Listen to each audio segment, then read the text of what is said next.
नमस्कार। उम्र से जुड़े ये जो गणित के सवाल होते हैं ना, अक्सर सिरदर्द बन जाते हैं, है ना? लेकिन अगर मैं कहूं कि इन्हें सुलझाना बहुत आसान है, जी हाँ, आज हम साथ मिलकर इन पहेलियों को सुलझाएंगे और सारे कॉन्सेप्ट्स एकदम क्लियर कर लेंगे। देखने में सवाल थोड़े घुमावदार लग सकते हैं, पर सच तो यह है कि इनके पीछे एक बहुत ही सीधा-साधा लॉजिक काम करता है। आज हम उसी लॉजिक को पकड़ेंगे और देखेंगे कि ये सवाल असल में कितने आसान होते हैं। चलिए फटाफट देख लेते हैं कि आज हम क्या-क्या कवर करने वाले हैं। हम शुरुआत करेंगे एक गोल्डन रूल से, फिर कुछ बेसिक टूल सीखेंगे और फिर धीरे-धीरे आसान से लेकर मुश्किल सवालों को भी हल करने में माहिर हो जाएंगे।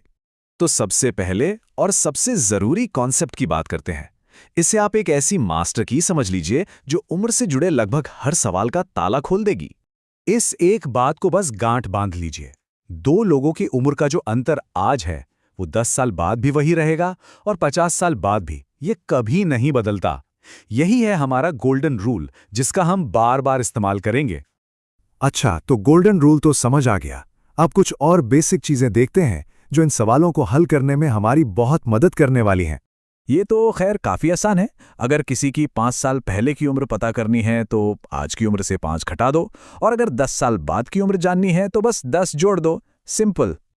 अब ये वाला कॉन्सेप्ट बहुत काम का है। जब भी सवाल में अनुपात यानी रेशो दिया हो, जैसे 2:3, तो उनकी असल उम्र को 2x और 3x मान लो।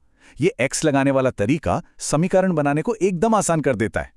तो चलिए, अब जब हमने नियम और तरीके सीख लिए हैं, तो क्यों ना कुछ आसान सवालों पर इन्हें आजमा कर देखा जाए। ये रहा हमारा पहला सवाल। यहां पर हमें अनुपात दिया गया है, तो बिल्कुल सही, हम वही x वाली ट्रिक इस्तेमाल करेंगे जो हमने अभी सीखी है। देखिए कितना सीधा है। हमने उनकी उम्र को 2x और 3x माना। सवाल कहता है कि उनका जोड़ 50 है, तो हमारा समीकरण बना 2x + 3x = 50, मतलब 5x = 50, जिससे x का मान आ गया 10। अब बस उम्र निकालनी बाकी है। और ये रहा जवाब। a की उम्र हुई 2 × 10 यानी 20 साल और b की उम्र हुई 3 × 10 यानी 30 साल। देखा, इस तरीके से कितना आसान हो गया। अब ये वाला सवाल देखिए। इसमें हम अपना गोल्डन रूल इस्तेमाल करेंगे। याद है ना, उम्र का अंतर हमेशा एक जैसा रहता है। यहां पर गोल्डन रूल की वजह से सवाल चुटकियों में हल हो गया। अगर बेटे की उम्र 20 है और अंतर 30 साल का है, तो पिता की उम्र के लिए बस 20 में 30 जोड़ दीजिए, हो गया 50 साल।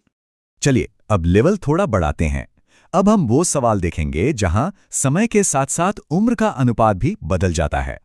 ये सवाल काफी मजेदार है, क्योंकि इसमें आज का और गुजरे हुए कल का दोनों का अनुपात दिया गया है। घबराइए नहीं, इसे भी हम मिलकर हल करेंगे। तो सबसे पहला काम क्या है? वर्तमान उम्र को 4x और 5x मान लेते हैं। अब 5 साल पहले की बात हो रही है, तो दोनों की उम्र में से 5-5 साल कम कर देंगे, तो उम्र हो गई 4x - 5 और 5x - 5। अब हम इन उम्रों को 5 साल पहले वाले अनुपात यानी 3/4 के बराबर रख देंगे। इसके बाद बस क्रॉस मल्टीप्लाई करना है और समीकरण को हल करना है। और ये देखिए, हमें x का मान मिल गया जो कि है 5। और आखिर में x का मान वापस रखकर उनकी आज की उम्र निकाल लेंगे। तो a की उम्र है 4 × 5 यानी 20 साल और b की उम्र है 5 × 5 यानी 25 साल। ये एक और बहुत ही कॉमन सवाल है। चलिए देखते हैं कि इस तरह के सवाल को कैसे हल किया जाता है। यहां भी हम वही करेंगे। बेटे की उम्र x मान लेते हैं, तो पिता की उम्र हो गई 4x।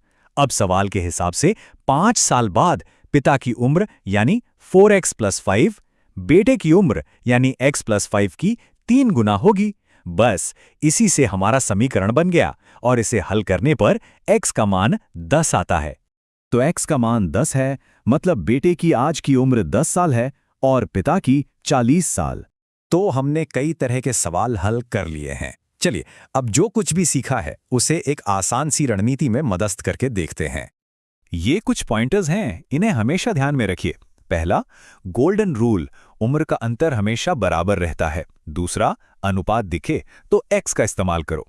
तीसरा, सवाल को समझकर सही समीकरण बनाओ।